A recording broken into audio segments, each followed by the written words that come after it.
Alright guys, I want to show you very quickly how you are able to sketch a graph from your graphing calculators. Alright, so I'm just going to write down our learning goal. Learning goal is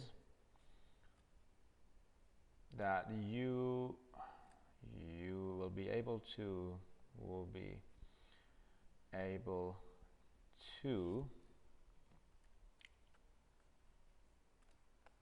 graph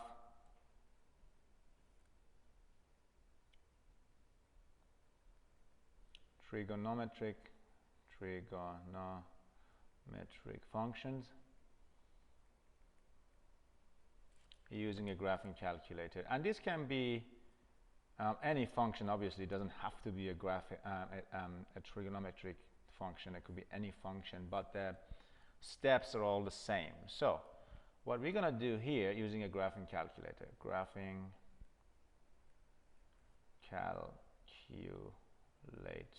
and I am using a Ti-84 plus, our standard graphing calculator. So if you are running another type of graphing calculator, bad luck. You need to look for other videos to find out about your own calculator. So let's start with a really simple y equal cos of x function. That is my trigonometric function. What I need to do is just simply make sure your calculator is turned on. It helps sometimes.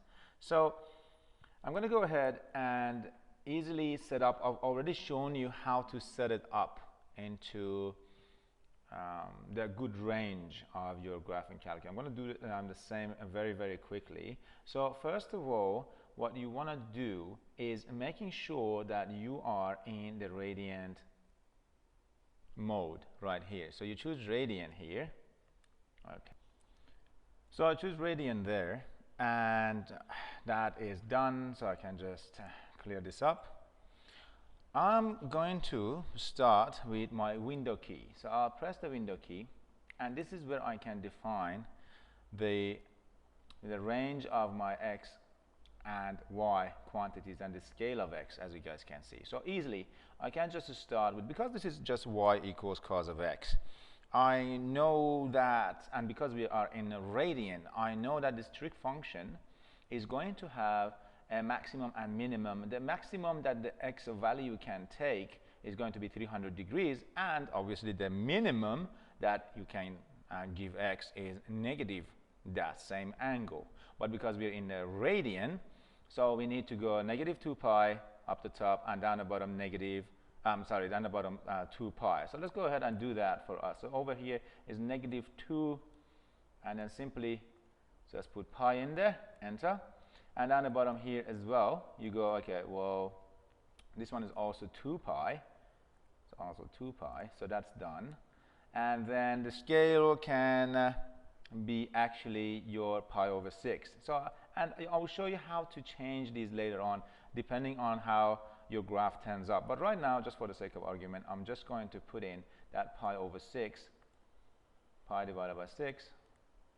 And this is perfectly done. And for x values, I'm going to just go ahead and use negative 2 and negative. So because, as you can imagine, that if I have cos of x and x is negative 2 pi, it's just going to be negative 1, right? But because I want to see a bit more of my graph here, I'm going to go with negative 2 right down here and then press enter. Oops, that is not good.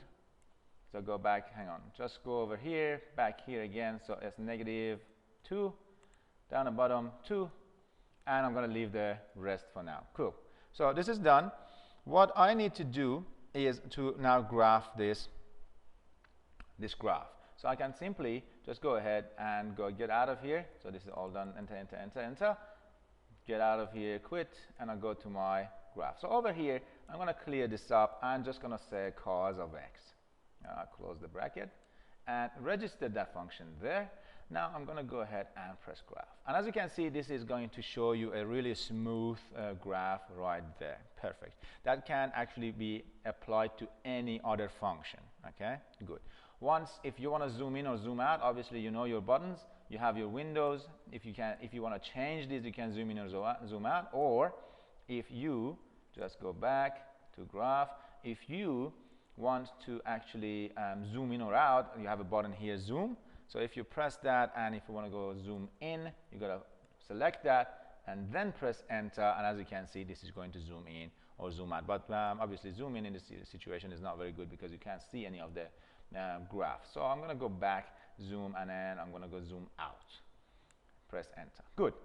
Okay, so now that we know how to graph this, what I want to know now is if I'm able to actually, if I have a function defined as this, can I find a function?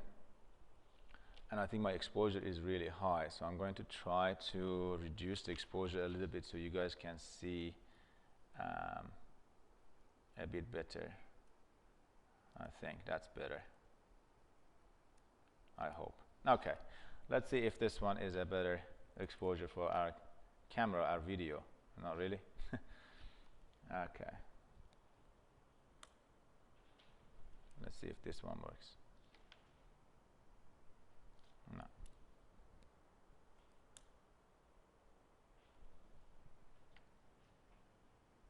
All right. So anyhow, so right now I have y equals cos of x. Okay. What if I wanted to find the function, and let's define this function as g of x, and this function is actually the integral of cos of x dx. So what is the definition of an integral? Obviously, the definition of an integral is the area underneath this graph right here, correct?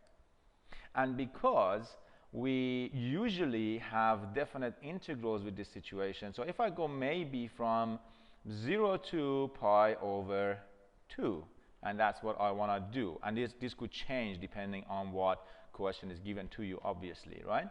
So let's see if I can actually graph this whole function right here, which is g of x, straight into my graphing calculator. So right now I have that function registered here, don't I?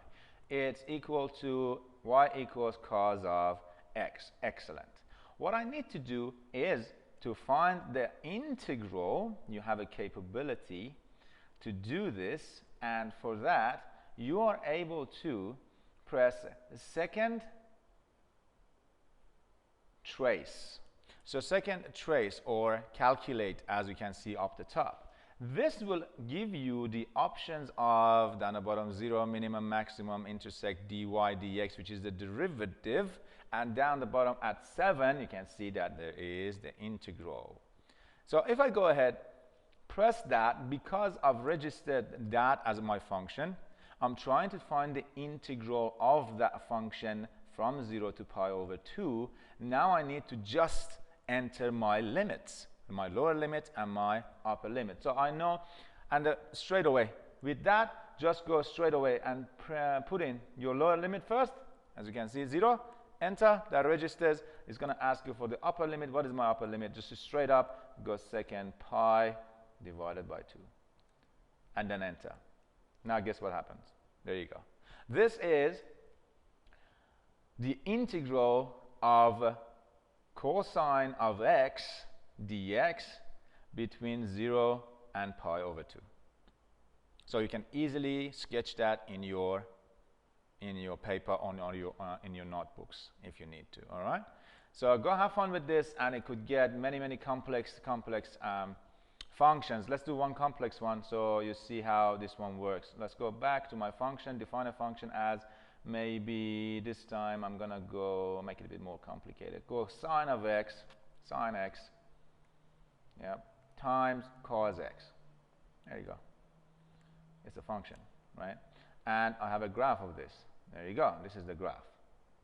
All right. Perfect. So let's say another function that I'm defining here is, let's say z of x, who cares, right? Equals, now I want to find the integral of the same function. So my function was cos x sine x, wasn't it? And if I want to find the integral of this, I need to go dx, and I want to find it between 0 and pi over 2. Okay? Like I said, these limits could change. Okay, cool. Now this one is done. This one is registered in there. I don't have to do anything else except that I'm going to calculate the integral. So I'll go again, second calc or second trace. Over here I have number 7 was my integral function. So right now I'm going to put in the lower limit, the upper limit, same deal, pi over 2, enter, and as you can see, there you go. That is your sketch, and you're able to in and out, zoom in and out if you need to. So if I want to go zoom in, it's going to look like something like this. And there you go. And now it's going to, the only thing is when you zoom in, obviously it's not going to calculate the integral for you. You got to do that again. So I'll go, okay, to second calculation, 7, it was my integral function, 0 is the lower limit, and pi over 2 is my upper limit. So now it's going to show me the area under the graph. Okay, and last but not least is your tables. So if you have not done tables before, this is the setup for the table. I've shown you this before, how to do this. You don't really need to do this for our lesson, but if you want to see them, so I can just easily clear ahead, quit this one, go to the function, find the function, that's my function, and then go window. Okay, so this is done. What I need to do to find my table of values is when I go, okay, I graph my my function, right? I graph my function. Let me just get out of this first. I go, okay, well, this is my function right now. I want to graph this. It's not letting me. Let's see how we can actually clear this up, maybe, if that's going to allow me. Okay, now it might work. So I go back, you say, okay, the function was sine of x, close bracket, cos x, close bracket. This is my function. This is my graph. Yep. If I go second, once it's loaded, second and then graph, it will give me the values, as you can see, right? Values of x and the corresponding values of y. All right. Good luck, and I will see you again soon.